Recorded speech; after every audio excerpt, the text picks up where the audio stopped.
자꾸 위험하다고 하니까 우리라도 겁은 많아 걱정은 되는데 이거 자세한 건 모르겠습니다. 만약에 이제 좀 아픈데 내려온다 그러면 어떻게 하실 거예요? 내려오지 말라고 하실 거예요? 내려오라고 해야지 그래도. 아파도? 자식이니까 보고 싶으니까 그렇지. 이번 추석 귀향길에 오르는 인구는 약 2,500만 명. 문제는 귀향길을 따라 바이러스도 함께 이동할 수 있다는 것. 지금까지 신종플루 확진 환자는 인구가 많은 수도권과 대도시를 중심으로 밀집돼 있었다. 그런데 신종플루 감염자나 잠복기의 사람들이 한꺼번에 이동할 경우 신종플루가 전국적으로 확산될 수도 있다는 것이다. 증상이 있거나 아니면 잠복기에 있는 환자들이 이제 가서 이제 그 시골에 있는 어르신, 되게 요새 또 노령 인구들이 시골에 많기 때문에 그런 분들이 감염시켰을 때 의료적인 접근성도 이제 시골 쪽이 많이 떨어지기 때문에요. 그런 환자들이 대량 발생할 가능성들, 또 중증 환자들이 지방에서 발생해서 적절한 처치가 늦어질 가능성들이 좀 제일 걱정하고 있습니다. 그래서 이제 그런 부분들이 있기 때문에 증상이 의심되는 분들은 당연히 되도록이면 이제 시골에 안 내려가시는 게 안전할 것 같고요. 시민의 발이라고 불리는 지하철. 지난해 영국 일간지인 데일리 메일에 지하철과 감기에 관한 흥미로운 기사가 실렸습니다.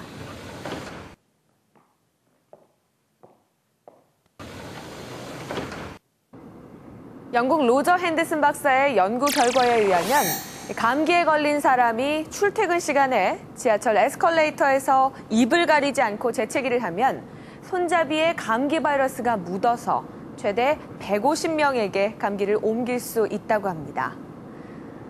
또한 객차 안에서 감기 환자가 입을 가리지 않고 재채기를 할 경우 주변 승객의 10%에게 감기 바이러스를 옮길 수 있다고 합니다. 물론 이것은 감기 바이러스에 관한 연구 결과입니다. 그렇다면 신종플루는 어떨까요? 어떤 경로를 통해서 감염되고 또 예방을 위해서 우리는 특히 무엇을 주의해야 될까요?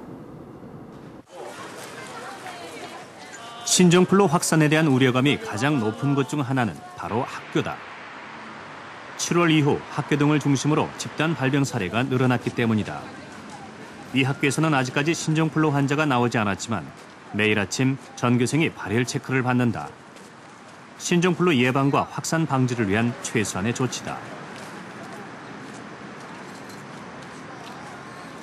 학생들이 집에서 생활하는 시간보다 학교에 생활하는 시간이 더 많지 않습니까? 그래서 집단 확산 방지를 위해서 제일 먼저 해야 될 일이 발열 체크라고 생각을 해서 이렇게 하게 됐습니다.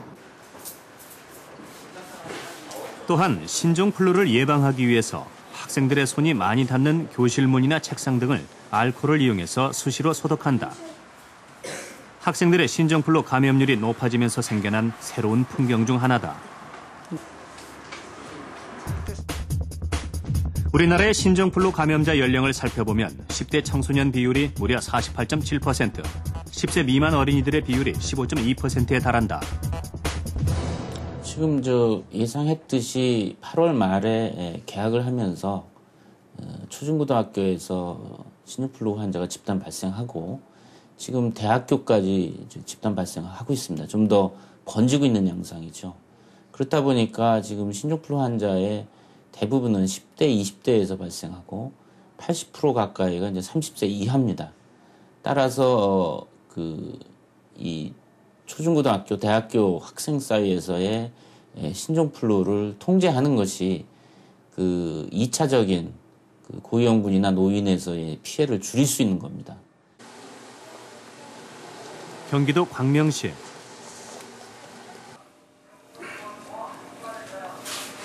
이제 화장실에 가서 이렇게 자기가 볼일을 딱 보면은 반드시 손을 이렇게 물을 틀어가지고 여기가지고 비누로다가 이제 깨끗이 닦습니다. 이래가지고 이렇게 아주 그냥 완전히 아주 한참을 이렇게 거품이 이렇게 나오더라도 닦아요.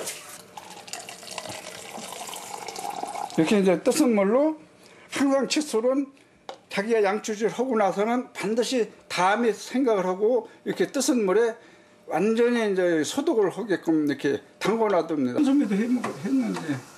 할아버지가 지키는 위생 수칙은 이뿐만이 아니다. 식기와 수저는 사용 후 반드시 삶고 행주 역시 삶아서 물기가 없도록 관리한다. 아주 그냥 깨끗하게 빨아가지고 이렇게 바짝 말려요. 할아버지 부부가 이렇게 지나칠 만큼 철저하게 위생수칙을 지키는 데에는 그만한 이유가 있다. 신종플루 때문이다. 우리 안 식구가 자꾸 가슴이 절리고 아프다고 그러더라고. 이상하다 해가지고 열을 또 딱 재보니까 39점, 38.9, 또 40도가 다 되더라고. 그래가지고 독감하고 비슷비슷해요. 그런데 이제 이 심장이요, 막 온갖이 무척 아파요. 여기가 막 담 절리는 거지. 예? 저 가슴 있는데 이 밑으로만, 요 밑으로만 막 절리는 거지. 이리 아프더라고요. 지난 8월 27일 할머니는 고열과 몸살 증상을 호소하며 병원 응급실을 찾았고 신종플루로 의심된다는 진단을 받았다. 이제 8월 27일 응급실 내원했을 당시에는 이제 급성 발열, 한 39도 넘는 발열이 있었고요. 그다음에 기침이랑 콧물 주증상을 내원했습니다. 당시에 이제 호흡음 중에서는 이제 뭐 가래 소리가 들리거나 이러지는 않았었고요. 그다음에 엑스레이에서도 큰 이상은 없었지만 이제 고위험군이었기 때문에 바로 이제 타미플루를 바로 처방을 했습니다. 그런데 타미플루를 복용한 지 닷새 만에 할머니는 또다시 고열과 기침 증상을 보였다. 엑스레이와 CT 촬영 결과 오른쪽 폐에서 염증이 확인되었다. 증상의 원인은 신종플루 합병증으로 인한 세균성 폐렴이었다. 할머니 같은 경우는 이제 그러니까 인플루엔자 자체 치료는 좀 좋아지고 있었던 걸 보는 게 이제 3, 4일째 이미 발열이 좀 한 번 좋아졌었거든요. 근데 인플루엔자 자체는 좋아지고 있었지만 이제 3, 4일째 보통 2차적인 합병증이 되게 3, 4일 정도 지나서 경과가 발생되는데요. 이 환자 같은 경우는 이제 인플루엔자 감염 이후에 세균성 이제 폐렴이 발생한 것으로 보이기 때문에요. 그래서 이제 2차적인 합병증이 생긴 걸 볼 수 있을 것 같습니다. 할머니는 다행히 완치 판정을 받고 건강을 회복 중이다. 예, 손주가 보는 책인가 봐요? 예. 지금 어디 갔습니까? 유치원에? 저 엄마가 데리고 갔다니까요. 유치원에 지금 가 있는 상태죠? 아니죠. 오늘 땡겨가지고 손주가 첫 번에 아빠가 내가 이제 밥을 미고 내가 근데 아가 열이 안 떨어지더라고요. 한 2, 3일 있다가 다 나을 무렵에 내가 그랬지요. 어린이들을 신경 써야 되는 거는 이제 첫째는 어린이들은 어른보다 면역력이 떨어지고 그리고 또 한 가지는 자기 몸 상태에 대해서 표현하는 능력이 어른보다 더 떨어집니다. 그래서 주의를 하지 않으면 자칫 위험한 상황으로 가는 걸 놓칠 수가 있습니다. 또 그렇기 때문에 자기 자신도 문제지만 남한테 질병을 전파시킬 확률도 더 높습니다. 얼마 전 사이언스지에 특별한 내용의 논문이 게재되었다. 미국 학자들의 분석에 따르면 아이들이 어른보다 신종플루에 감염될 확률이 더 높다는 것이다. 초기에는 어른의 1.8배, 시간이 지남에 따라 감염률은 3배까지 높아질 수 있다고 한다.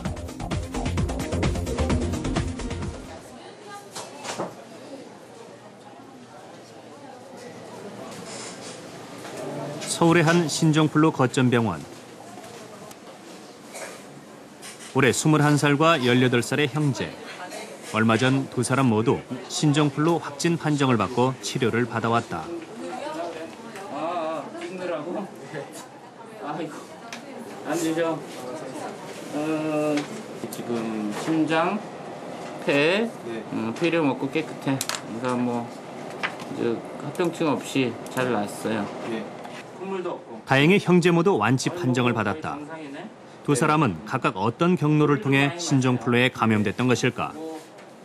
저 같은 경우에는 이제 학원을 다니고 있었는데요. 제가 학원에서 저는 이제 옮긴 것 같아요. 왔다 갔다 하면서 그러다가 이제 동생한테 이제 같이 또 얘기를 하다 보니까 이렇게 옮긴 것 같아요. 형 같은 경우는 아마 나갔다 오고 하루 만에 바로 열이 나서 누웠거든요. 근데 저 같은 경우는 형이랑 얘기를 하고 나서 처음에는 열이 안 나고 하다가 4일 후부터 난 거니까 4일 후부터 열이 올랐어요. 그래가지고 저는 전복도 한 3, 4일 된 것 같아요. 신종플루 전염 주의 기간은 언제부터 언제까지일까? 신종플루 바이러스의 잠복기는 보통 7일. 증상이 나타나기 하루 전부터 증상이 발현되는 기간, 그리고 회복 후 하루 정도까지는 다른 사람에게 바이러스를 전염시킬 수 있다.